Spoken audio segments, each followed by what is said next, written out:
اللي بتلعب فانتسي نركز بالله عليكم. لكل الناس اللي بتلعب فانتسي نركز بالله عليكم، ونصايح الجولة السبعة. ايوه انا بفوق كل 7 جولات عشان لو عايز تقول حاجة يعني. تمام.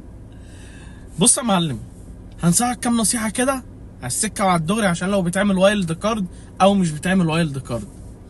مبدئيا كده في حراسة المرمى، تمام، مع نفسك بجد، عشان انا اصلا في الموضوع ده حاولت كتير جدا بس ما لقيتش.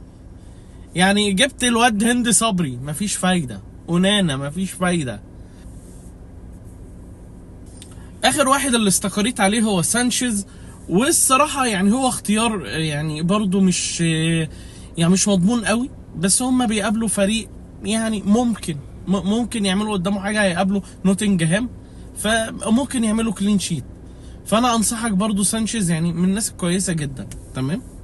فكني من حراسه المرمى علشان اقسم بالله انا مش فاهم في حراسه المرمى حاجه. تمام. خلينا نخش على خط الدفاع علشان هو فيه ايه بدايه الكلام. مبدئيا كده يا معلم، انا زي ما قلت لك قبل كده ما تزودش في المدافعين كتير لان ما بيجيبوش نقط عاليه، واهتم بخط النص وخط الهجوم. فهي تلعب 3-5-2 يا تلعب 3-4-3. تمام. في 2 او فريقين في الدفاع لازم تجيب منهم 2. حلو. اول حاجه ارسنال بقى عايز تجيب جبريال، يعني ربنا يبقى يكون كرمك وفاتح بصيرتك. تمام. والدنيا معاك حلوه. عايز تجيب الواد سليبه، او انت ما معكش مثلا 6.2 وعايز تجيب سليبه، ما هاته برضو، مع ان كانوا الاتنين بادئين بنفس السعر، بس احنا اخترنا سليبه مش عارف ليه. بس لازم يكون معاك مدافع من ارسنال عامه يعني، لان ارسنال بتعمل كلين شيت كتير. تمام. تاني فريق هو مانشستر سيتي مفيش استقرار جامد في التشكيل الى حد ما، لان ساعات بيلعب ووكر قبل ما كان اما رجع يعني من الاصابه، بقى يلعب في ماتشات مهمه وفي ماتشات لا. تمام. جفارديولا برضو بيلعب ولا، بس حاليا انا حاسس ان هو مستقر على جفارديولا فبيلعب بنسبه كبيره اساسي. تمام. عندك الواد الصغير اللي هو لويس التاسع، ده برضو ساعات بيلعب وساعات لا، وساعات بينزل من على الدكه والكلام ده. فانا نصيحتي ليك هات واحد في المضمون زي جفارديولا مثلا. تمام. ده هيلعب اساسي ويبقى معاك كده 2 من السيتي.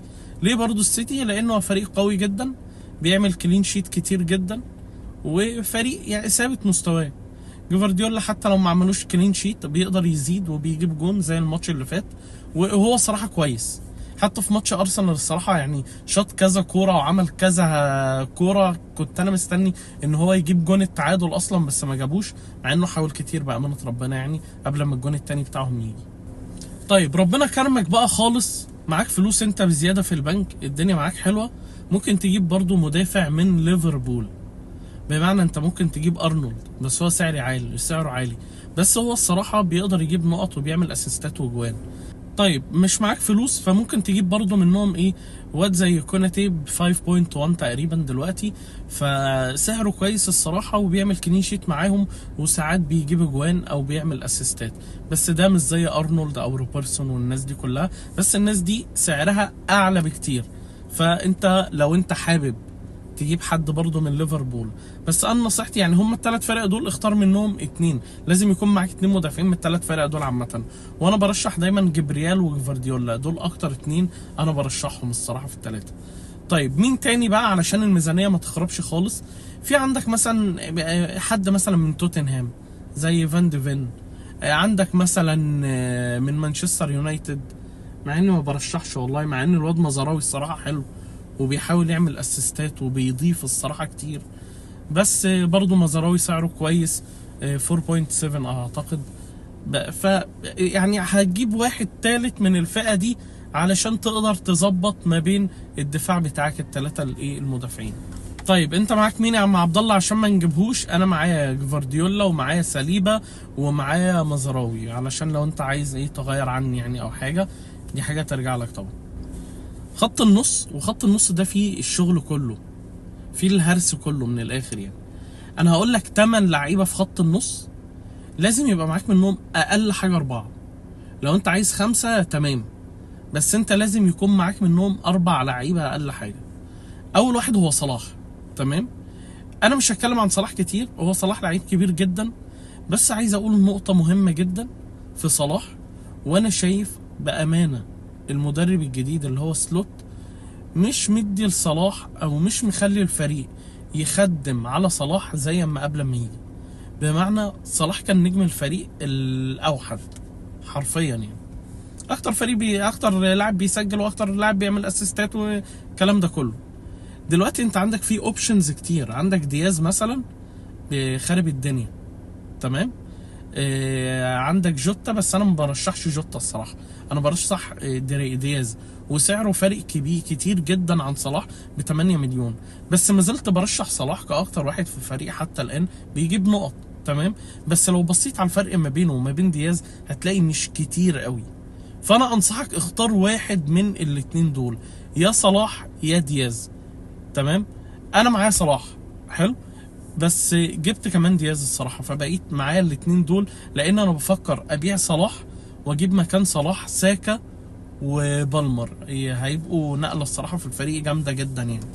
طيب مين تاني؟ في اتنين برضو اختار منهم واحد. انا بكلمك على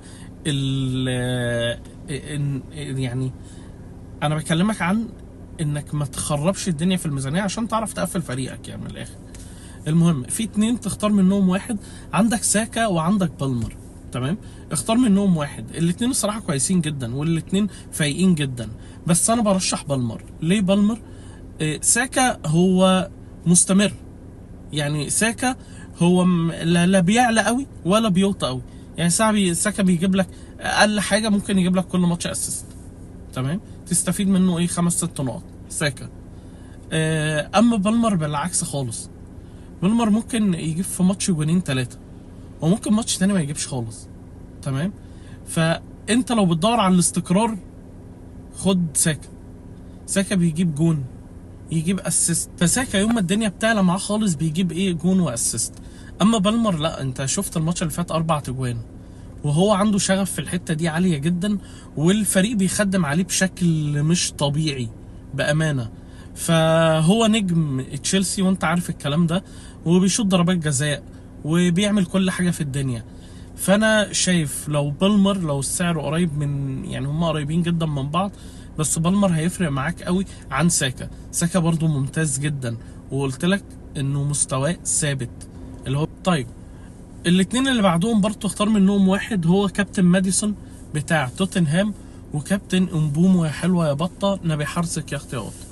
كابتن امبومو برضو من اللعيبه السنه دي اللي فارقه قوي، واللي الصراحه بيقضي احلى جولات حياته في الاول.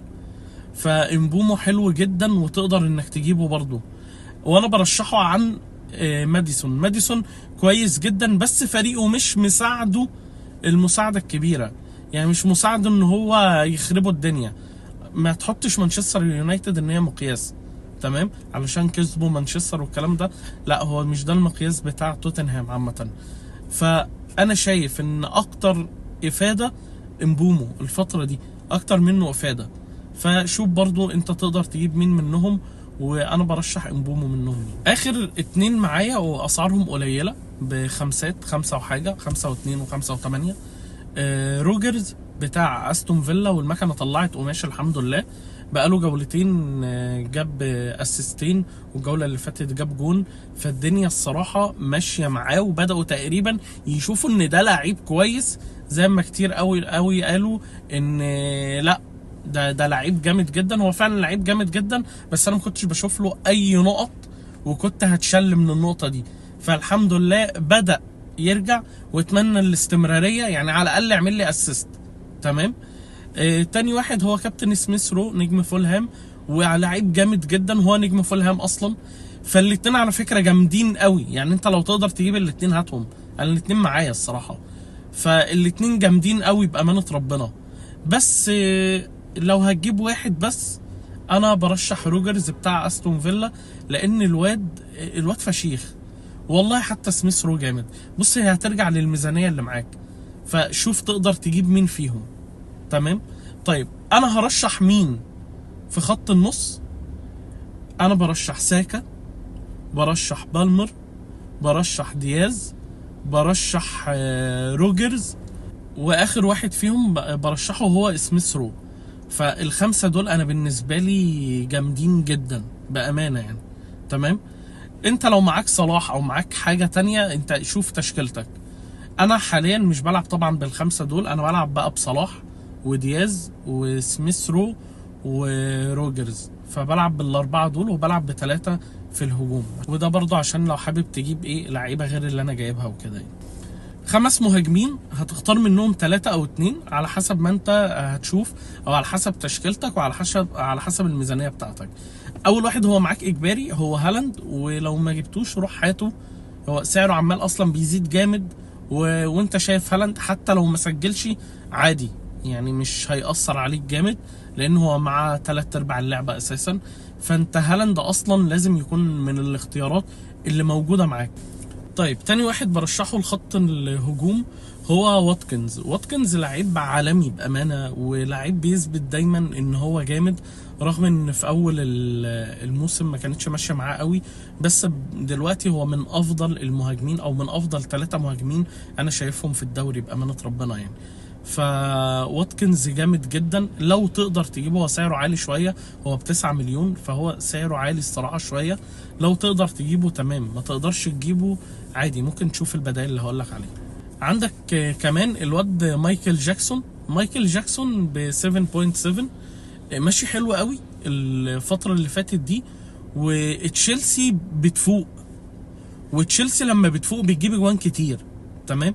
فانت هتلاقي جاكسون بيعمل اسيست بالغلط، هتلاقيه بيجيب جون، هتلاقيه في جوله جايب 3 اجوان او جونين، هتلاقيه كده بيخرب الدنيا فجاه، فاهم؟ فجاكسون كويس جدا، وفريقه بقى يجيب اجوان كتير، يعني ما بقوش يكسبوا 1-0، لا بقوا يكسبوا اهداف كتير، بقوا يجيبوا بالثلاثه والاربعه وممكن يزيدوا. تمام. فالصراحه تشيلسي ماشيه كويس جدا الفتره اللي فاتت جدا، وكحراسه مرمى كدفاع نص هجوم، لا الصراحه هم كويسين جدا، فانا برضو برشح جاكسون. طيب رابع واحد هو هافرز. ليه هافرز؟ هافرز ده انت ما بتفهموش.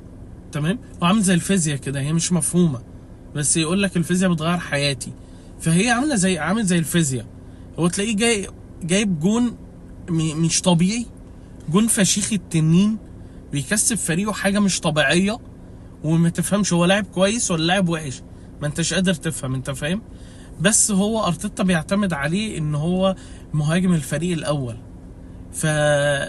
فالارسنال من احسن الفرق ومن افضلها كهجوميا وكترتيب اوراق وتحضير للهجمه من تحت لقدام، فهو بيشارك باي حاجه، يعني هو لو حطيت مكانه شجره اصلا هيشارك برضه.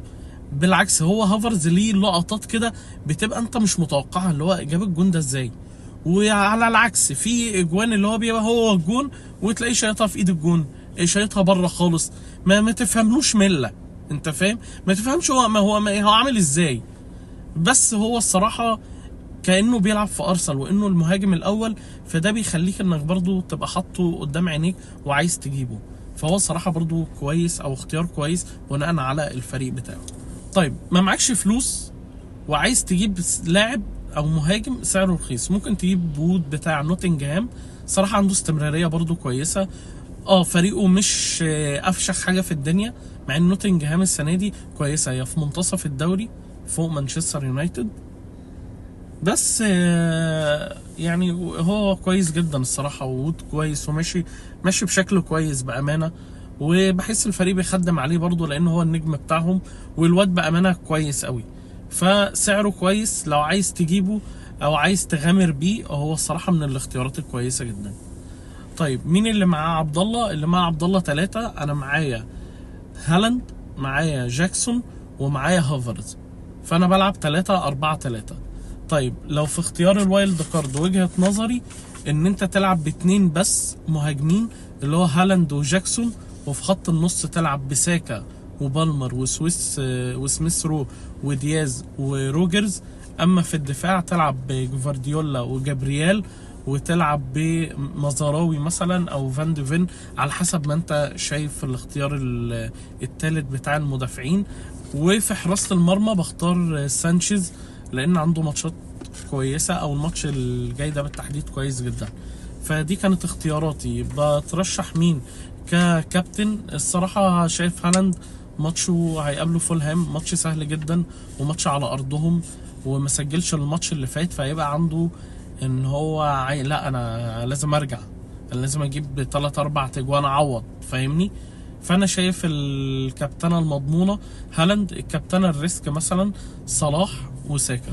شكرا ليكم يا رجاله، ولو عجبك المحتوى اللي بنقدمه لايك وشير وسبسكرايب، وخلينا نوصل لاكبر عدد ممكن.